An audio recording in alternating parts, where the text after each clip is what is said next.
Em nome do Pai, e do Filho, e do Espírito Santo. Amém. Naquele tempo, Jesus viu um cobrador de impostos chamado Levi, sentado na coletoria. Jesus lhe disse: segue-me. Levi deixou tudo, levantou-se e o seguiu. Depois, Levi preparou em casa um grande banquete para Jesus.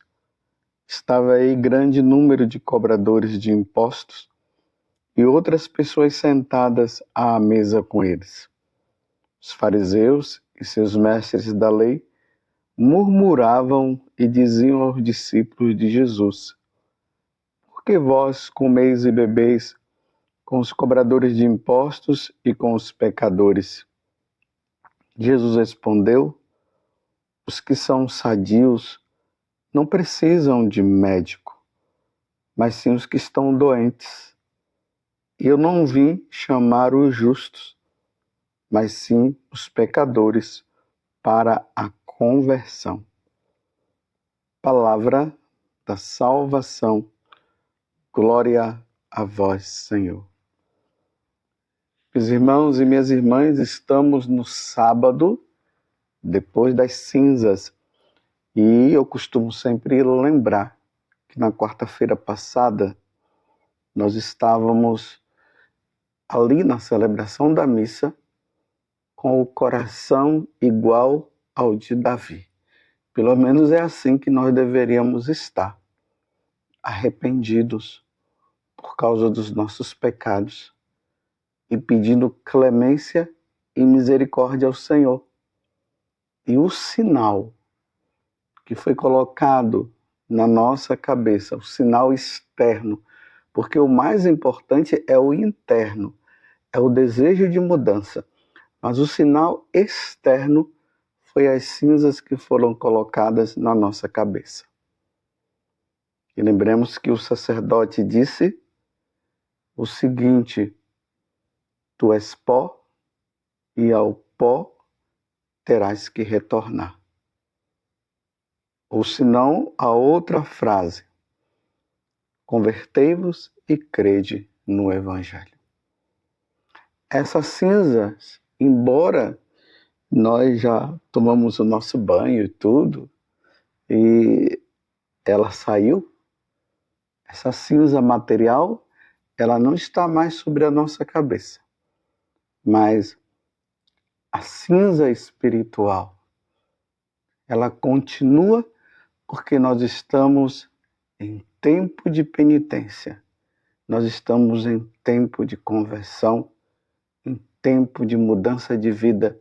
E nós estamos dizendo como Davi: Senhor, tem piedade de mim? Senhor, dá-me um coração puro.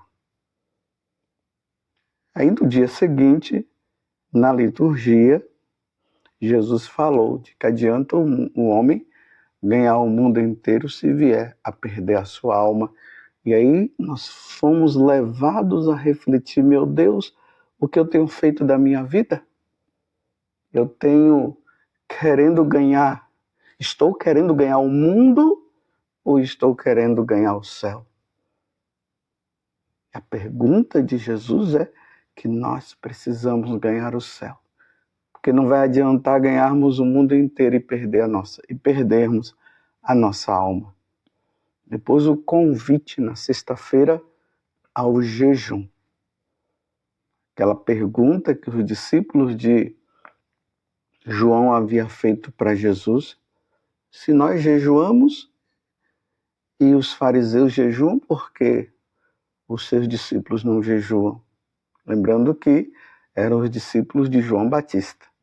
E Jesus respondeu: quando o noivo está com eles, eles não precisam fazer jejum, porque o noivo está com eles. E nós somos a noiva, né? A igreja é a noiva.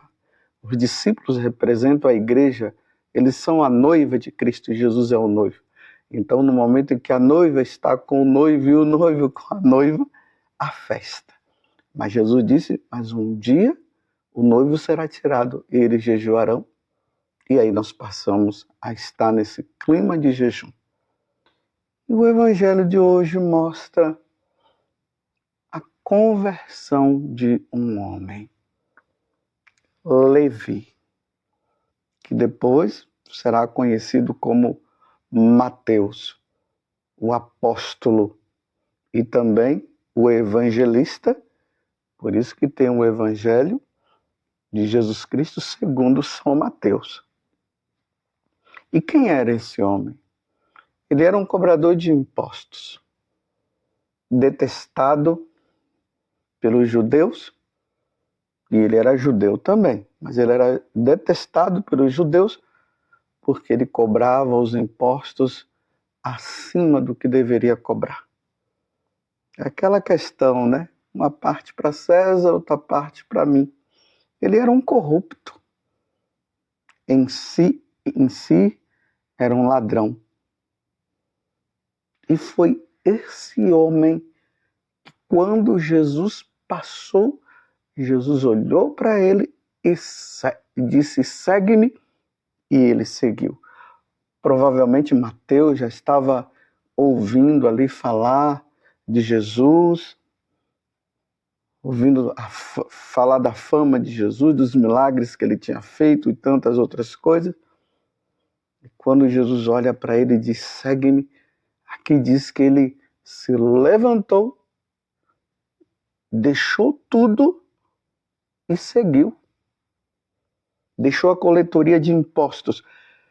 Deixar a coletoria de impostos significava ele estava deixando o emprego que ele tinha, mas ele também estava deixando a corrupção e, enfim, o roubo. Deixou tudo para trás. As seguranças que ele tinha para essa vida. Porque essa segurança que Mateus tinha era só para essa vida. Mas Jesus estava preocupado com a salvação da alma de Mateus. Então, Mateus deixa as seguranças dessa vida para colocar agora a segurança dele em Jesus. Houve uma mudança de mentalidade. Isso é conversão, isso é mudança de vida. E a alegria dele diante da mudança foi tão grande, meus irmãos, que ele chamou também os coletores de impostos, os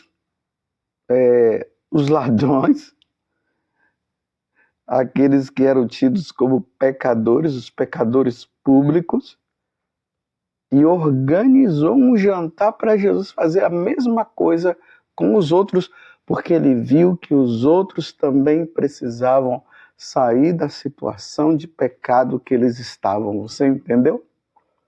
Jesus não organizou aquela festa para estar ali, né, numa bela confraternização, cada um vivendo a sua vida, sem estar mexendo em nada, ninguém precisa mudar não, continue cada um na sua vida, o importante é que nós somos irmãos, somos filhos de Deus. Não, meus irmãos.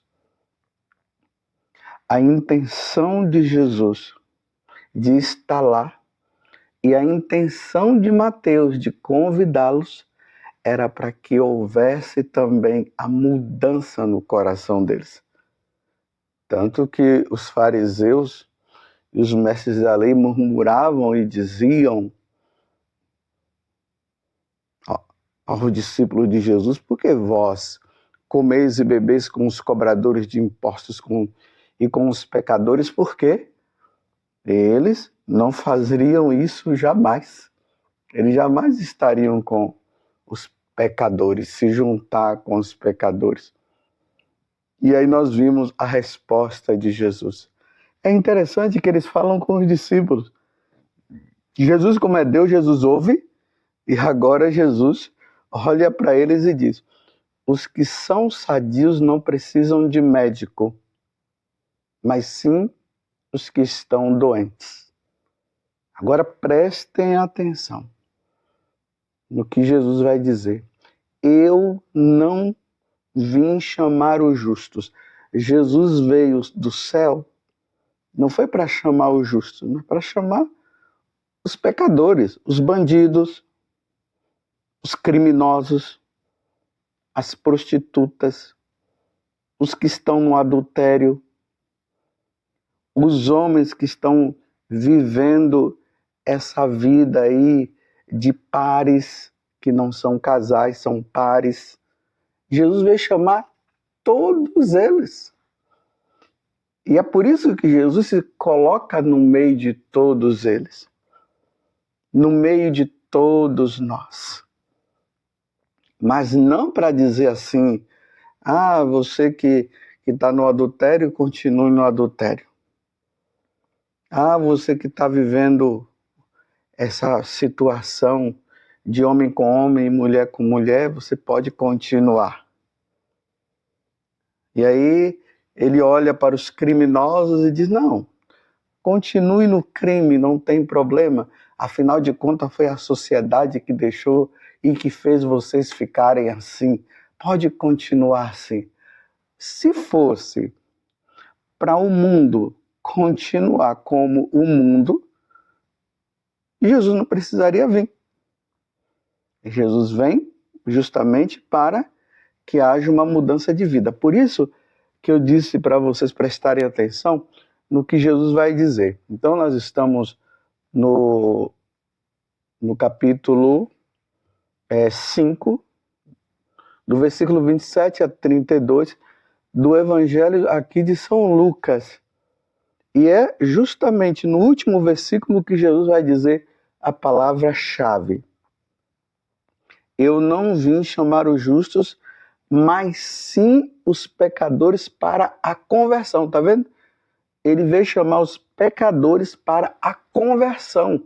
Ele não veio chamar os pecadores para permanecer no pecado. E, infelizmente, está surgindo essa ideia, que me desculpe eu dizer para vocês, meus irmãos, mas essa ideia não veio do céu. Ela veio do inferno, essa ideia. Uma ideia de que todo mundo deve permanecer do jeito que está, não tem problema. Não precisa mudar, não. Por exemplo, eu fiquei escandalizado com aquele bispo lá, eu não conheço ele, na Jornada da Juventude. Quando ele disse, que a intenção da Jornada da Juventude não era converter os jovens.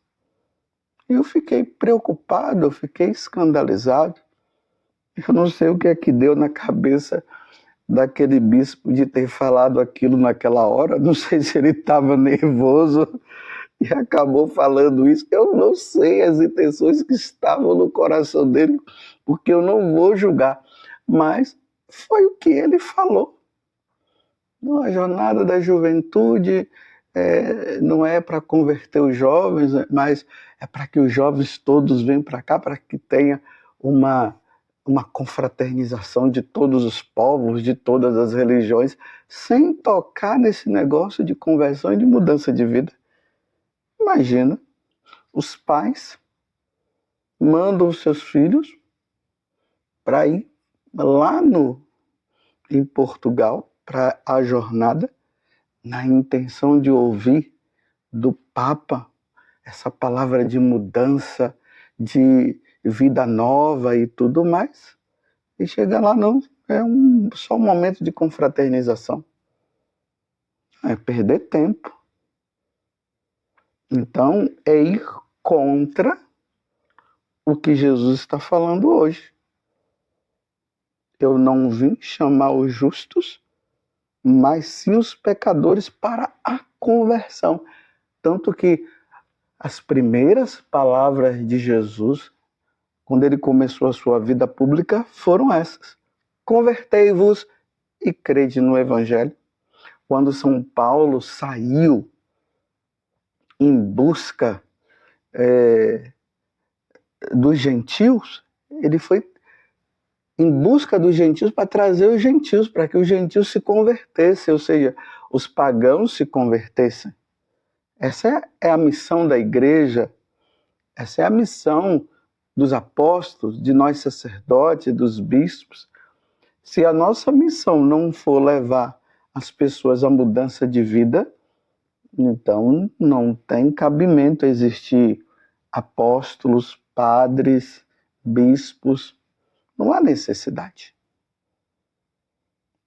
Então, meus irmãos, nesse tempo de Quaresma que nós estamos, nós precisamos nos converter. Nós que já estamos numa caminhada, precisamos nos converter. Eu preciso me converter, meus irmãos. Quando eu encontro as pessoas vindo e me elogiando e falando tantas coisas para mim, eu digo para elas, rezem pela minha conversão. É a única coisa que eu peço de você. Reze pela minha conversão. Eu preciso mudar de vida. Eu preciso ganhar o céu. Eu preciso estar um dia com Deus. E tem tantas coisas, meus irmãos, que eu preciso mudar. Tem muitas e muitas coisas. E eu não posso me conformar apenas dizendo assim, Deus me ama, eu sou filho de Deus, e o inferno está vazio mesmo, todo mundo vai se salvar, eu posso continuar nessa minha vida errada, porque no final eu vou me salvar. Jamais isso pode estar no meu pensamento, porque isso é um pensamento que vem do inferno, não vem do céu. Isso não vem do Espírito Santo, isso vem do espírito maligno. Porque o que é que o espírito maligno quer? Ele quer me roubar de Deus, me destruir e matar. Então, essa forma de pensar, de que Deus me ama do jeito que eu sou e eu posso viver do jeito que eu estou, e sem mudança de vida, não é de Deus, não vem de Deus, não vem do Espírito Santo. Então, nesse tempo de Quaresma que nós estamos, hoje é o sábado após as cinzas, mas amanhã já começa o primeiro domingo da Quaresma com as tentações de Jesus. Eu preciso rever minha vida. E você? Precisa também? Porque pode ser, meus irmãos, que Deus me chame na Quaresma, nesse tempo de Quaresma. E já pensou Deus me chamar, eu numa vida errada? Levi mudou. De Levi para Mateus. Ele deixou a coletoria de impostos. Ele deixou tudo para trás, tudo que era pecado, ele deixou para trás. Houve uma mudança. Jesus não disse para Mateus, segue-me, e disse, Mateus, pode continuar aí nessa vidinha, viu? Você está comigo, mas você continua nessa vida errada, não. Jesus recomendou para ele largar tudo, ele largou tudo e seguiu Jesus. Ele se tornou um homem novo e começou a viver uma vida santa. Você está compreendendo? Tanto foi, eu repito, que ele convidou os amigos dele que viviam também nessa situação para eles ouvirem Jesus falar e eles mudarem também. E Jesus deixou bem claro, eu vim chamar os pecadores à conversão. Jesus não veio estar com os pecadores para os pecadores continuarem no pecado. Tem muita gente que vai ler esse evangelho, mas não vai ler esse pedacinho que Jesus diz, que ele veio chamar à conversão. Vai apenas dizer que Jesus estava com os pecadores e os fariseus estavam julgando Jesus por estar com os pecadores, porque Jesus estava ali com os pecadores, mas Jesus não estava mandando os pecadores se converter, coisa nenhuma. Vamos pular a frase desse versículo, do versículo 32, como fazem também com o capítulo 8 do Evangelho de São João, quando fala daquela mulher adúltera, fica só ali naquela questão que a mulher adúltera foi pega ali em adultério, os fariseus queriam apedrejá-la, Jesus disse, quem tiver pecado que atire a primeira pedra, os fariseus foram tudo embora, porque eles também viram que eles também eram adúlteros, na verdade eles também eram isso. E aí Jesus olhou para a mulher e disse, mulher, ninguém te apedrejou? Ele disse, não. Ninguém te condenou? Não. Eu também não te condeno. Aí param só isso. Param nesse pedacinho que ninguém te condena, e Jesus diz, também não te condeno, e ponto, para dizer assim, eu não te condeno, como se dissesse, continue no pecado, eu não te condeno, não, continue. Não, Jesus ele tem um acréscimo, e geralmente estão tirando esse acréscimo, e o acréscimo é, vá e não peques mais, tá vendo? Essa palavra, vá e não peques mais, Jesus está dizendo para ela o seguinte, se converta, mude de vida, volte para o seu esposo e pare de adulterar. É isso que Jesus está falando. Mas essa igreja moderna, porque na verdade não existe uma igreja moderna, existem pessoas que estão na igreja e estão ensinando errado e estão dizendo para as pessoas, não, ninguém precisa de conversão, ninguém precisa de mudança, quem somos nós para ficar apontando o erro dos outros e aquela questão, e vai falando nisso para o quê? Para todo mundo continuar no pecado.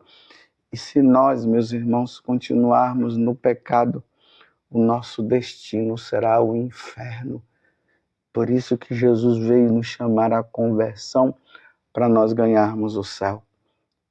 Esse tempo de quaresma que nós estamos é justamente para repensarmos a nossa vida e vermos aonde nós precisamos mudar. Nós não podemos chegar no fim dessa quaresma para celebrar a Páscoa do Senhor no pecado. Precisamos mudar de vida. Quem adultera, deixe de adulterar. Quem rouba, deixe de roubar. Quem mata, deixe de matar. Quem aborta, pare de abortar. Quem vive com outros pares, deixe os outros pares. Vivam a castidade. É o que o Senhor nos chama, a vivermos a castidade. Todos nós somos chamados. Está entendendo? Porque Jesus veio chamar o pecador à conversão. Ele não veio chamar o pecador para continuar no pecado, porque todos nós somos filhos de Deus e isso, por ser filho de Deus, nós vamos continuar no pecado. Nada disso. E tem uma coisa, os filhos de Deus são aqueles que são batizados, porque nós somos regenerados em Cristo. No batismo, nós nos tornamos filhos adotivos de Deus. Louvado seja nosso Senhor Jesus Cristo, para sempre seja louvado, e a sua mãe, Maria Santíssima, uma santa e abençoada conversão.